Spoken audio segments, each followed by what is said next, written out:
Greg Newsome with us. Greg, how are you doing today? Doing Welcome to Browns Live Training Camp. This is our post-practice interview. It's brought to you by Global Transport. And we saw you out there. Practice ended a long time ago, and you're out there putting in that extra work. What were you guys doing out there? Yeah, we just, focus on catching the ball. At DB, we don't catch the ball as much as the receivers, so that's something that we, are very focused on and just trying to win a turnover battle each and every day. I'm sure the game moved faster last week. You're up with the big boys now. Does it move even faster today since you're wearing pads? Nah, I think it, it's just the extra conditioning now. We're finally able to put on pads, able to get a little bit more physical out there. So I think the speed of it still staying the same. How was that first day in pads for the first time you probably put those on since Northwestern? Yeah, no, it felt amazing. It finally feels like we're playing real football, like this is real NFL football. Everyone got on pads, but, I think it was a great first day. How's your first camp going so far? I think it's going amazing, man. I'm learning a lot. Things are going a lot faster. I will say that. It's a lot faster than college. But, I think I'm getting better every single day, and that's just the goal, just to get 1% better every day. Who you rooming with? I'm rooming with myself. Ooh, very nice. Yeah. Very Okay, nice. goodness. Yeah, probably COVID protocols, Oh, Ken, I would imagine. You know what? I didn't even think about it. I would imagine.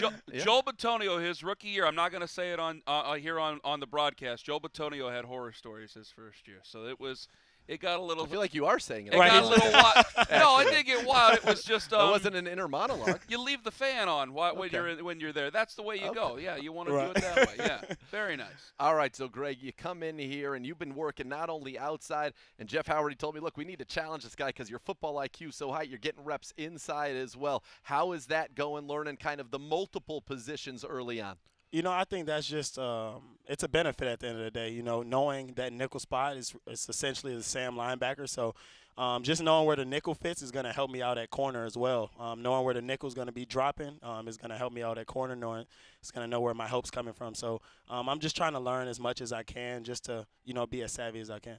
So yesterday I was talking to you as you were coming off of practice, and everyone's talking about Greg Newsome's quads. And you told me you've been squatting since you were a young man. Yeah, What's the story there? And then I'm going to follow that up with something Jeff Howard told me and see what you think about it. Yeah, nah, man. That's something I've been doing, squatting. I had big quads since I was little. But, the weight room is very important to me. Just staying strong out there and just, I'm playing with grown men. I'm 21 years old. I'm playing against, some 32-year-old guys, so, I got to stay strong and stay fit.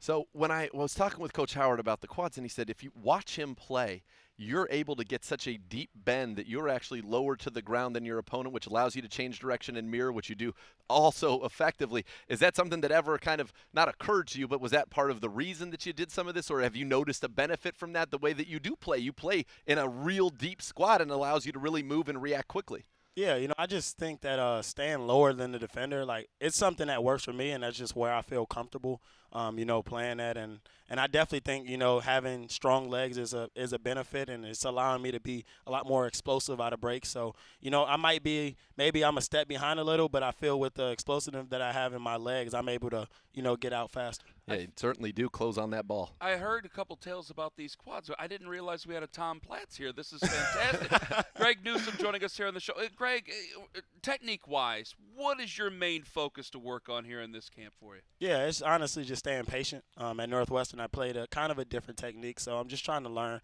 this technique now and just, trying to stay patient as much as I can and just knowing that the receiver has to declare eventually. So just staying patient. All right, Browns Live's all about the fans, and they've got questions for you. Who's been the toughest receiver to guard so far? I would probably say Jarvis. I think his double moves and all his releases are pretty much the same. So it's hard to get a grasp of what he's going to do, but I'm definitely looking forward to going against him every single day. Yeah, it's going to be fun, that iron sharpening iron. I saw sure. you down here in those one-on-ones in the red zone. Now, this is just my observing, on the defensive mindset. Thought maybe some of those routes took a little long to develop there. You're at a quad move there on one of those, and I think you covered the first three just fine. I think at that point, there's a sack. The ball's got to be out. Yeah, I got a crazy D-line, so I'm expecting those guys to get there real quick. So when you think about kind of your goals for this season, is now that you've kind of eased yourself into camp, what are some of the goals that you've set for yourself? Yeah, honestly, it's just to learn as much as I can. And, whenever Coach calls me to do whatever he needs me to do, whether that's start or that's me coming in at nickel or playing special teams as my role, is just to do my role as best as I can. So that just pretty much what my goal is just to get better each and every day and just to not take a down day, just to spiral upwards all the time. As far as taking care of yourself, what's been the difference here? Because a lot of guys, they can get a little foggy during training camp in their first training camp. What has been the difference between last year and this year, just taking care of yourself, making sure that you're ready to go every day in camp? Yeah, I think that's kind of something that I started at Northwestern. I think I did a great job my junior year, just taking care of my body all the time and just staying mentally locked in and just seeing how people all the time, it could be my last play any single day. So I'm just trying to take it in every single day and just to try to take every play one by one. We're not hoping for any of that. Let's talk to the fans again. They got another question. PK Donuts 5 says, how's it been just kicking it around Cleveland? Do you have a favorite part of the city yet? Yeah, I would probably say I like Crocker Park, honestly. It's like a cool little vibe. It's some good food, some shopping, which is something that I'm always doing. So I definitely probably say Crocker Park is my favorite place to go right now. And a lot of the teams out there at Crocker Park, right? So you got a nice little community for you. How's everything going with Crocs? That's what I want to know. If they, where are we at here? You're the. In my mind, you're the face of Crocs. That's just how I feel about it. Man, I'm trying to get the endorsement. But Crocs been doing a great job. They've been talking to me. I actually just got a shipment of like 6 pairs of Crocs, so they've been sending me some Crocs. But I'm still trying to get this endorsement, trying to get my Cleveland Brown colorway Croc. It's still a work in progress. Well, listen, we really appreciate you stopping by and being with us. I know you want to get those off and get some Crocs on and enjoy this post-practice. But, Greg, very excited to see you out there. It's been a joy watching you, a joy getting to actually meet you here now in person and see what you can do on this team because, boy, there's a lot of talent out there, and it's going to be fun. For sure. Thank you for having me.